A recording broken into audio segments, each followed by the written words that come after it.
राम राम भाई, सारे भाइया ने भाई आज या धर्मो कर्मों की एक इंटरव्यू देखी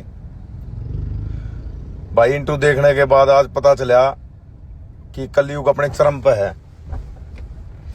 जिसको उसकी वाइफ जेठ बोल रही थी कि मेरे जेठ तो बहुत शरीफ हैं, जिसको धर्मो कर्मो कल तक बोल रहा था मेरा बड़ा भाई है सरपंच, उसको आज इतना कलंकित कर दिया इन लोगों ने। बोल रहा है कि एक डांसर को लिपटने को हो रहा था। एक अपने देख कैसा युग आ गया कि अपने साले के फेम को बचाने के लिए, दो पैसे के लिए अपने बड़े भाई की इज्जत नीलाम कर दी। जिसको आपने निमंत्रण दिया उसको नीलाम कर दिया। ठीक है, ध्यान से सुनना मेरी बात। कुछ भाइयों को बुरी भी लगेगी मेरी बात है, पर ध्यान से सुनना। एक बात बताओ भाई, कल तक ये सफाई उतार रहे थे, जब इनसे मुद्दा नहीं भटका आज ये किस लेवल पे आ गए। ठीक है, उस सरपंच कैसा भी है, वो सरपंच की 2-3 वीडियो वायरल कर रहे हैं, वो पीछे खड़ा है हंस रहा है। बस जब वो और कलाकारों के साथ पीछे खड़ा था, जब तेरा साला आया तो पीछे क्यों नहीं खड़ा हुआ। और पहली बात, वो तेरा साला था, वो तेरे मासूम शर्मा का शो नहीं था। वो अपनी बहन के घर गया था एनिवर्सरी पे साला बन के। ठीक है, लोगों को समझने में शायद देर लग सकती है। जो बच्चे होते हैं, बच्चों को तुम भटका सकते हो, समझदार हो कभी नहीं भटका पाओगे। और मैं तुम लोगों को एक बात बता देता हूं, जो तुम्हारा भ्रम है कि क्या नाम है तुम सरपंचों को बांट दोगे, तो मैं बता दूं सरपंचों को छोड़ो, एक्स सरपंच जिन्होंने चुनाव लड़ा उनको, और आने वाले सरपंचों के लिए भी ये बात है। ठीक है, ऐसा है, इन्होंने ना इतना कलंकित कर दिया समाज को। एक तो इनको बहुत सारे लोग सुनते हैं। अब दो चीजें ध्यान से सुनना मेरी बात है। मेरा गांव पेड़पा, नाम मेरा विकी गुड़िया। मैं ऐसे परिवार से बिलोंग करता हूं भाई। मेरा दादा सरपंच था, मेरी दादी सरपंच थी, मेरे चाचा सरपंच थे। ठीक है, सरपंच है ना, पीछे की 4-5 पीढ़ियां देख के बनता है। इन लोगों ने ऐसा बना दिया सरपंच को जैसे कुछ है ही नहीं। सरपंच पता क्या होता है,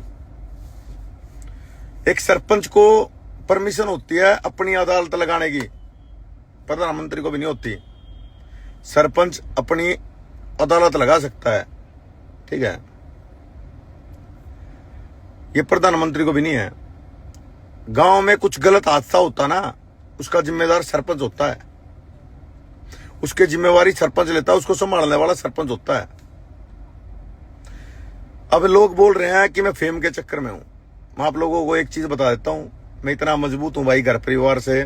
मैं अपने आप से, शायद मेरे गांव में पूछ लेना, मेरे गांव के लोगों से पूछ लेना, मैं इतना मजबूत हूं।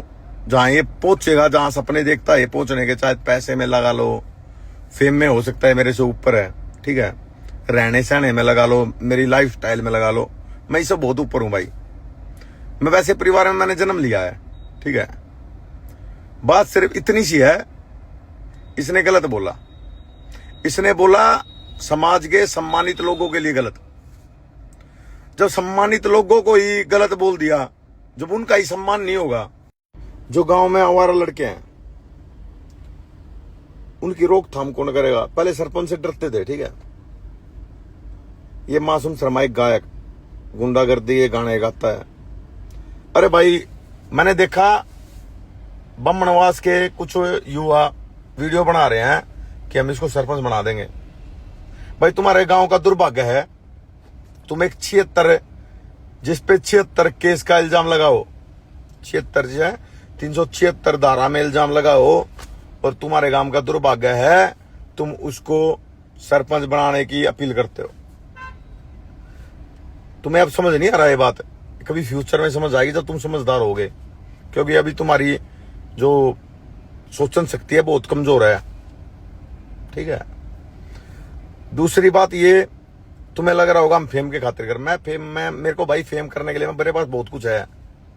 ठीक है ना, मेरे पास भाई हर चीज है, वो मैं हर कुछ कर सकता हूं। ठीक है, मैं भाई तुम्हारे मासूम शर्मा को तुम्हारे मासूम शर्मा की फीस देके पर्सनल रूम में नचा सकता हूं, ठीक है।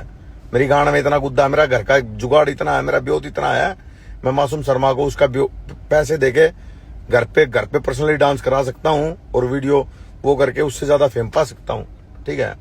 ये बात मत बोलो आप लोगों को ये मुद्दा ही नहीं पता। ये मुद्दा क्या है? ये मुद्दा है समाज में एक अच्छे लोगों का, सम्मानित लोगों का, उनके अपमान का मुद्दा ही है। सरपंच, एमएलए, एमपी, ये कौन हम चुनते हैं? इसको जनता चुनती है और जनता उसको चुनती है जो अच्छा होता है, ठीक है। बाकी आप लोग समझदार हो भाई, बाकी मैं कुछ नहीं बोल सकता इस बात के ऊपर। और रही बात वो अमर कर्नावड़ जो भी है, उससे हमारा पर्सनल है, उससे हमारी मुलाकात जल्दी होगी। भगवान ने चाहा